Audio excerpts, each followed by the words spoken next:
Hello everyone, today I'm going to be doing another deck profile, and this one's on the Maelstrom deck. After V-BT11, we got some Maelstrom support, which I was very excited for, even though we didn't get a new Maelstrom unit. It was very good Maelstrom support because it finally made Maelstrom consistent, at least a little more. But this is a premium deck, so it's gonna involve some of those new cards compared to what standard would have. So let's just get started and how I decided to build this deck. So I built this deck focusing on V Maelstrom as my main ride target. It's no longer Lordly Maelstrom like I had it, or at least like originally where I made it focus on Lordly Maelstrom building Soul. I now mainly focus on having just the regular Maelstrom as first turn play usually. And even if I do go second, I usually first ride Maelstrom because you want that Excel marker. The second backup ride is going to be Lordly Maelstrom. That's how I built the deck if you're going for the Soul build, but I'm more focused on the rushing Excel build. So, and I'll explain why later. So let's begin with the deck profile. And of course, we're going to start off with which Excel type you choose to. For obvious reasons, you get the extra card. That's way more important. And now we could start off with the deck profile, with of course the front card, the Blue Storm Dragon Maelstrom. So the main reason why you want to ride this card, and obviously, and not Glory Maelstrom, is because of course this one doesn't have any type of soul restriction or any of that. And two, you want the Excel marker because that's going to be my main focus as one of my first strides.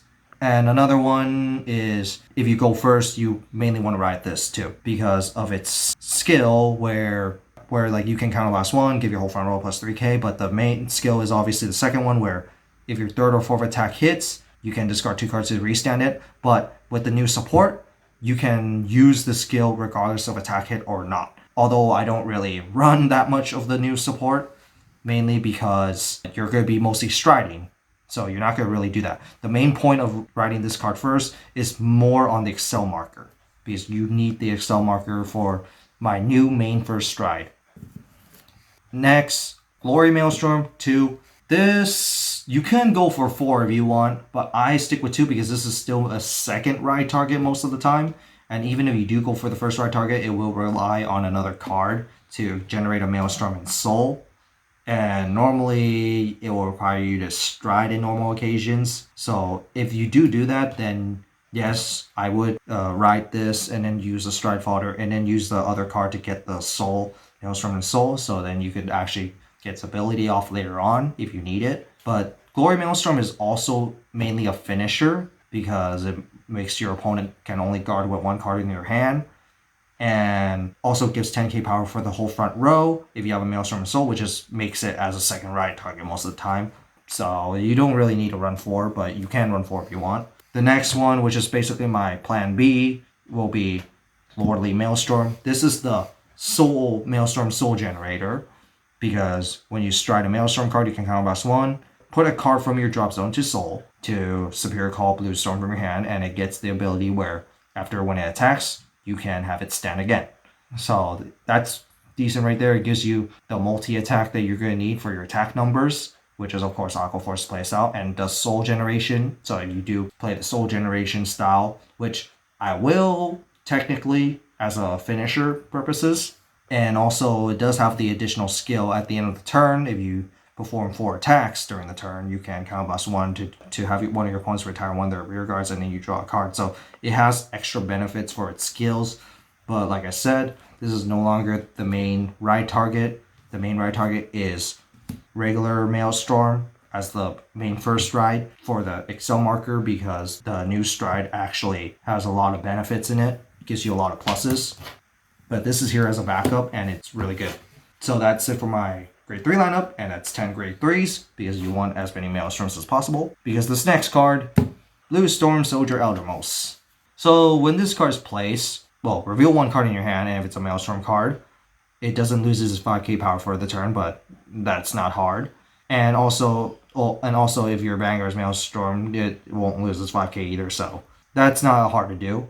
But the second skill, where counterblast 1, put a Maelstrom card from your drop zone, that's the main reason why you run 4. It generates the Maelstrom card. Put 1 from the drop zone to your Soul. It gets plus 4k, and it can attack from the back row. So it gives you an additional attack essentially. But the most important part is the fact that it generates a Maelstrom card.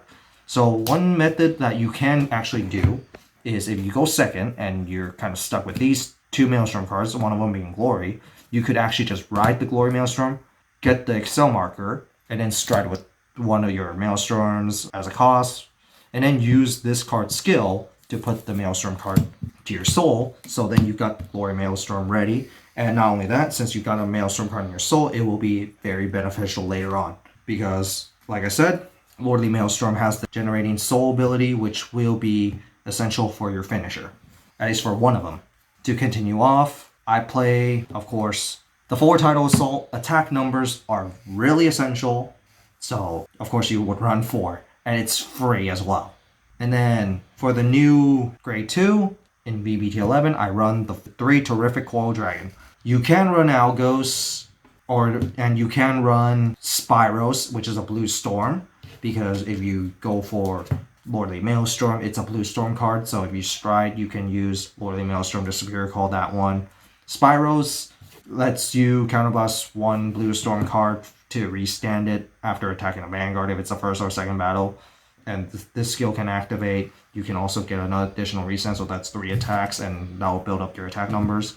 Terrific Coil is essentially the same thing like Algos, where at the first battle that attacks, you can pay the cost. This one requires a Soul Blast to restand, while Algos requires a Counterblast.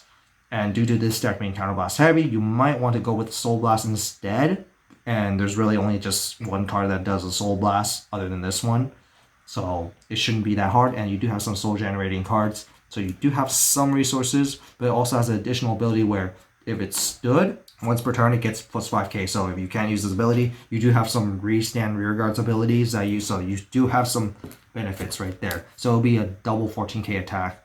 But there's also another card that you can use. It's called Elfina, which is basically the Maelstrom attack enabler, where during its third attack, it can nullify the condition of the attack hits. So you can also run that.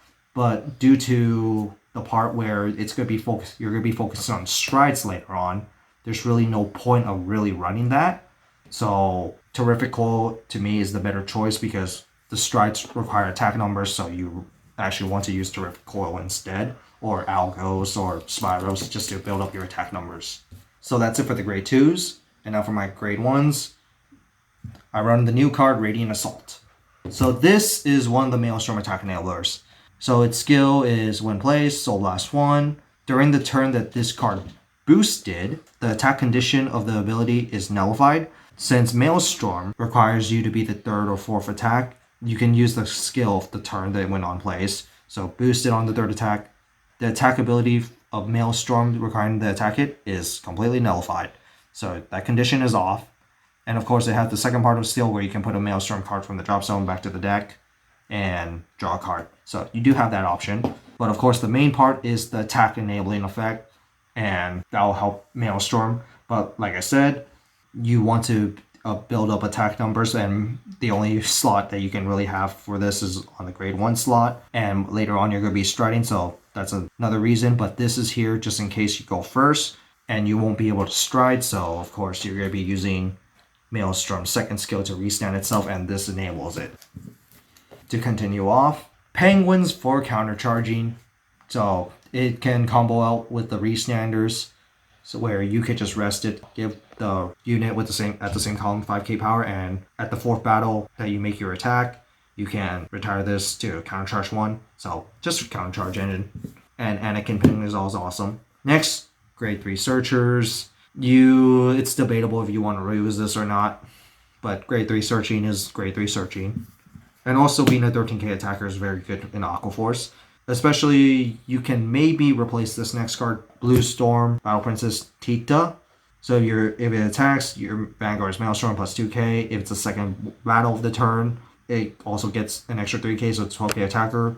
But Baragios it's an 8k base, and it gains 5k, so it will become 13k. So in many cases, Baragios might be better, but at the same time, the Blue Storm name is also very valuable, so you can maybe go for Tita if you if you value the Blue Storm name, or if you value the attack number, then Baragios might be the better one. But I decided to split it off in 2 and 2 for many purposes, especially that Tita can work on its own, while Baragios required a bunch of rest rear guards, which will require a big field just to get its 13k. So it has some splits. So that's it for my grade 1 lineup. My starter is Marios. Not the best starter, but Blue Storms don't really have the good starters anyway. But it does have the part where you can search a Maelstrom if there are more attack hits, so it's okay. And then for my trigger units, put the Soul, draw 1 card crit, Stride Fodder crit, draw PGs, and the 4 heals. So that's my main deck, and now to the G units. Let's start off with the first strides. For one of my main first strides, I use 4 copies of Disaster Maelstrom. So one thing I like about Disaster Maelstrom is this is good at pretty much any situation. The fact that you can search a Maelstrom card from your deck, giving you extra stride fodder is nice, or giving you another ride target is nice. And also the fact that it has no attack number restriction is also really good. It also flips, so it gives you a generation break. And also if you have a Maelstrom card in Soul, when this card attacks, you can give your whole front row 5k, so it does give you some good, decent attack numbers. But it's just there because this card is just consistent and it might be a good first stride option. But my main first stride usually nowadays is the new Blue Storm Steel Dragon. So what's so good about this card is the fact that when you stride this card, you can look at the top 7 cards of your deck, choose 2 of them, and call it as rest. That's a +2 right there. But the next skill gives you even more pluses, because when this card attacks, you can combo +1, flip anything, and normally you want to flip a Maelstrom, because you want to build up Maelstrom flips. And then for every 2 rested rear guards, you can retire one of your opponent's rear guards and draw a card. And if you're able to draw 3 cards, aka you must have 6 rear guards, you can stand 2 of your rear guards. So in some cases, it's basically you need an extra Excel circle so you can have your 6 rear guards. And it's also like Alexandros giving you 2 extra restands, but without the power. So this card gives you so many pluses, but not your main finisher. It's your main first stride, but I use this quite often for pluses. And also acts as an Alexandros kind of. So it gives you plus, and being your Alexandros is also quite nice. The only downside is that, of course, it has to be the last attack of the turn, and it doesn't give power to the stand rear guards, but the fact that it gives you a lot of pluses is very helpful. So this is now my main first stride, which also made Maelstrom, regular Maelstrom, my main first stride. And then for my big finisher, I run the Engulf Maelstrom. So Engulf Maelstrom is kind of stronger now because now you're not really relying on building as much soul as you used to, because this card used to be the soul building Maelstrom deck and you would want to build up as much Maelstrom cards as possible. But nowadays with the draw PGs, you really only just need 1 Maelstrom card in soul, and because of its ability, when this card attacks, if it's the 4th battle of the turn, your opponent cannot guard with cards with grades less than the number of Maelstrom cards in soul. So if you have at least 1 Maelstrom card in soul, no grade 0s. So, no draw PGs. But to scare everything, you want at least 2, which is not too hard to build up. Especially when you're using Lordly Maelstrom and then you build up soul that way. That'll be like no PGs at all. And of course, your opponent cannot also G-guard either. So that's also nice. So if you have 5 Maelstrom cards somehow, which you're not going to need to really go to that point, your opponent can't G-guard either. So that's also nice. But also as a second ability, once per turn, you can flip 1 card from your G-Zone face up if 2 or more Maelstroms are face up, plus 5k 1 crit. Very helpful sometimes, especially if your opponent's at 4 damage. 3 damage can also be very scary. But the main part is, of course, the super guard restriction on your Maelstrom soul buildup, which you realistically nowadays you only need just 1 just to make your opponent can't really do much and forcing a lot of cards in their hand. So really good. And then finally, let's go with Alexandros, because Alexandros is really good. You can go with Lambros if you're afraid of counterblast, but the attack number buildup can be a problem sometimes, and Alexandros is more consistent because of that. And then we go with Valios, draw, maybe multi-attack. sometimes helpful, but not really most of the time. Progenitor Dragon, just to save up the hand size, really. But Progenitor Dragon is Progenitor Dragon. And then for G guards, I run I still can't pronounce it. It's the flip a G guard face up card.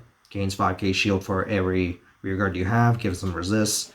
If you're playing against a control deck, this is not going to be really good. But non-control decks, this is definitely really good. Because 10k shield, with your heal triggers not being 20k shield, you don't really need to use Galflia anymore. Because it's still going to be 20k shield at the end of the day. But I still run the one Galflia because Galflia is a good flip option. Galflia can put itself back face down from the G zone. You can do a counter charge or unlock, essentially. So Galflia is still a good flip option, essentially, which is why I still use it. So that's it for my updated premium Maelstrom deck after V-BT11 with all the new Maelstrom support. Took quite a while for this one to appear because I mainly play premium Maelstrom, not really standard Maelstrom, but standard is still really good with the attack hit support. But I enjoy the premium more because I love the strides, and Maelstrom is one of my favorite archetypes. But no more wasting time with any of that. I hope you guys enjoyed it. You could give me some suggestions on what I could choose for other card options. And other than that, have a nice day.